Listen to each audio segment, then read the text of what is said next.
Olá, tudo bem? Hoje em dia é comum ouvirmos a seguinte frase: nosso cérebro funciona que nem um grande computador. Essa frase está errada em vários níveis. Você sabe quais? Neste vídeo iremos falar sobre isso e sobre as redes neurais artificiais. Espero que gostem!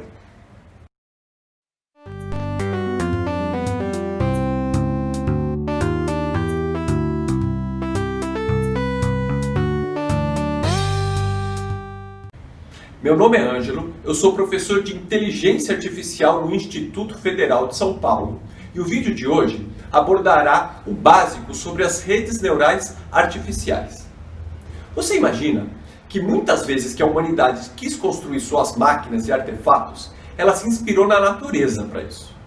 Por exemplo, quando a humanidade quis construir uma máquina capaz de submergir e navegar por baixo d'água, que é o submarino, a gente consegue perceber a semelhança com o corpo de uma baleia. Ambos são alongados, ambos usam a cauda, a parte de trás, para dar direcionamento. Mas também a gente consegue perceber que é só uma inspiração, porque há muitas diferenças entre o submarino e a baleia. A baleia tem um corpo flexível, o submarino usa técnicas para submergir muito diferentes do que usa a baleia, mas a semelhança está ali.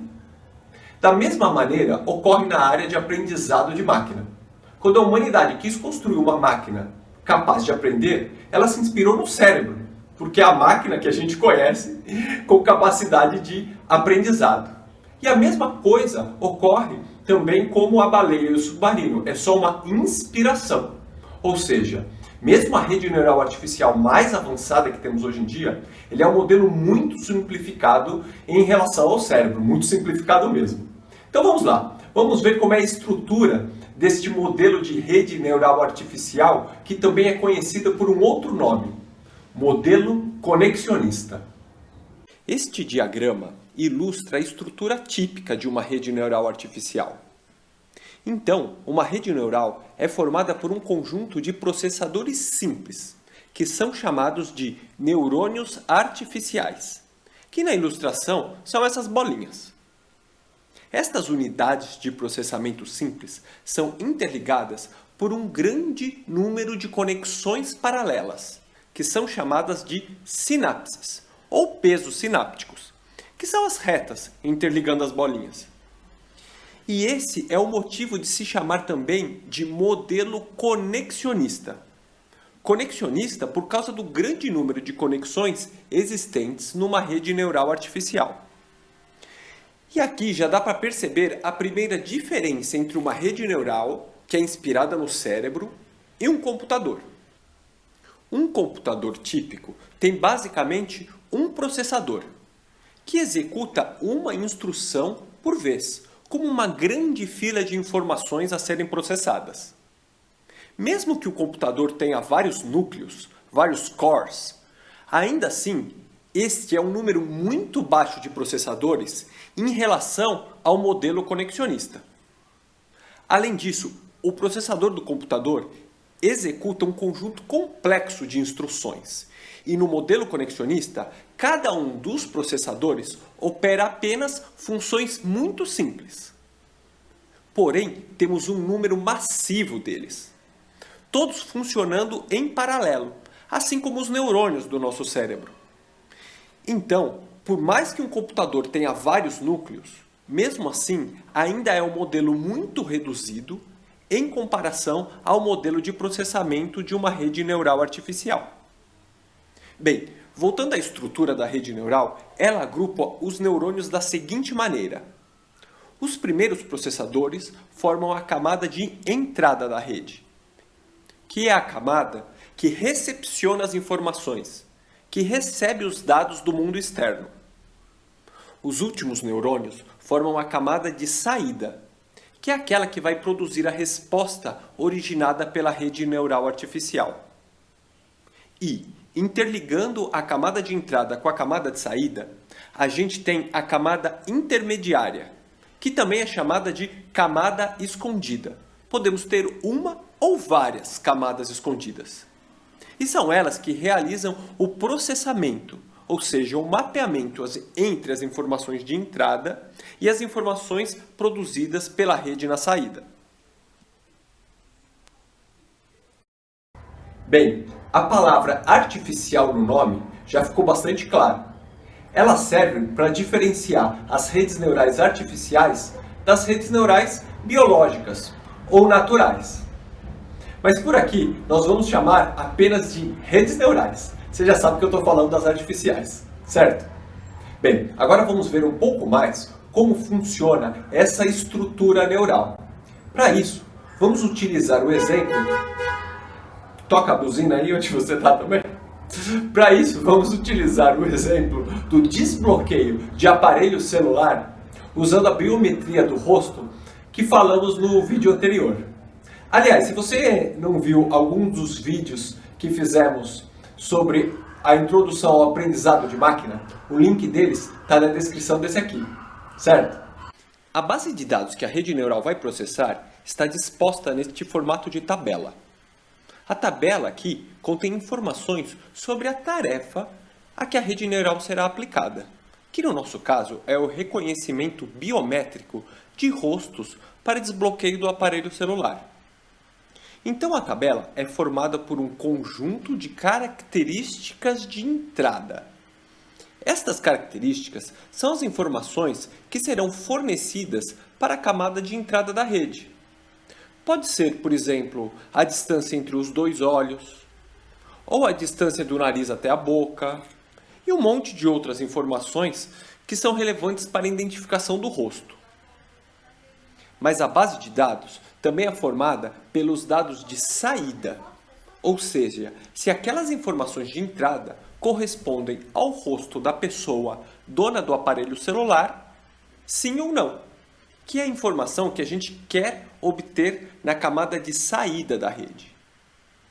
Então, nós já entendemos as colunas da base de dados. Agora vamos entender as linhas. Cada linha da base corresponde a um exemplo diferente, um rosto diferente ou até um ângulo diferente. Também chamamos estes exemplos de amostras. Então, na primeira linha, nós temos uma amostra de um rosto de uma pessoa.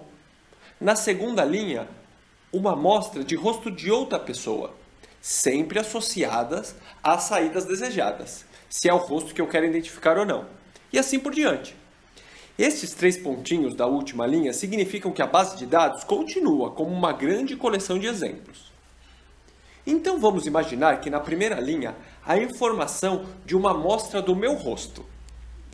Então, essa distância de 5 centímetros entre os olhos vai ser aplicada à primeira entrada da rede neural, o número 5. E a distância de 3,5 centímetros entre o nariz e a boca vai ser aplicada na segunda entrada da rede neural. E assim por diante. Cada característica numérica retirada do exemplo de entrada é fornecido a um dos neurônios, sempre obedecendo a mesma ordem. Ou seja, o primeiro neurônio é sempre o responsável por receber os dados da distância entre os olhos. Com o processamento da rede neural, ela vai indicar na saída que o rosto sim corresponde à pessoa dona do aparelho.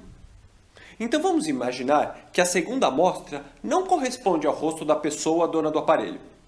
Vamos ter outro conjunto numérico das características de entrada e a rede vai produzir na sua saída a identificação negativa, ou seja, aquele rosto não corresponde ao dono do aparelho.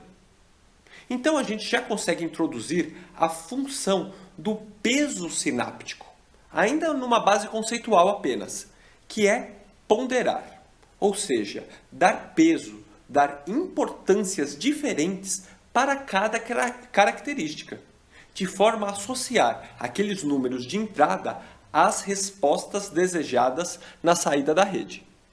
Esta forma de ajuste de pesos é chamada de treinamento supervisionado. Supervisionado porque é como se existisse uma espécie de professor. Ou seja, na base de dados, cada exemplo é formado pelas informações de entrada, mas também pelas informações da saída desejada. E o ajuste dos pesos tem função de combinar esses dois. O treinamento supervisionado é aquele mais comum para ajustar os pesos da rede neural, mas ele não é o único. Existe também o aprendizado por reforço e o aprendizado não supervisionado, que é aquele onde não temos a saída desejada. Esses processos de treinamento são, sem dúvida, o aspecto mais importante do aprendizado de máquina. E ao longo dos próximos vídeos, nós vamos ver como esses 3 tipos de treinamento funcionam em detalhes. Mas para chegar lá, antes a gente precisa de conhecer um pouco mais sobre a estrutura das redes neurais. Por fim, vamos ver sobre a topologia e a arquitetura das redes neurais artificiais. A gente pode ter redes pequenas e redes grandes. Por exemplo, poderíamos ter uma rede pequenininha, na qual a camada de entrada já fosse diretamente conectada à camada de saída. Esse tipo de rede é chamada de camada única. Ou a gente poderia ter redes maiores, com várias camadas intermediárias. Esse tipo de rede é chamado de camadas múltiplas. Para se definir isso, temos a topologia. A topologia da rede define a quantidade de neurônios nas camadas da rede neural. E além disso, a topologia define também a quantidade de camadas intermediárias que a rede neural tem.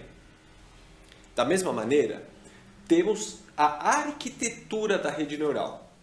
Por exemplo, uma arquitetura do tipo feed-forward recebe as informações pela camada de entrada e o processamento se dá de forma sequencial até a camada de saída.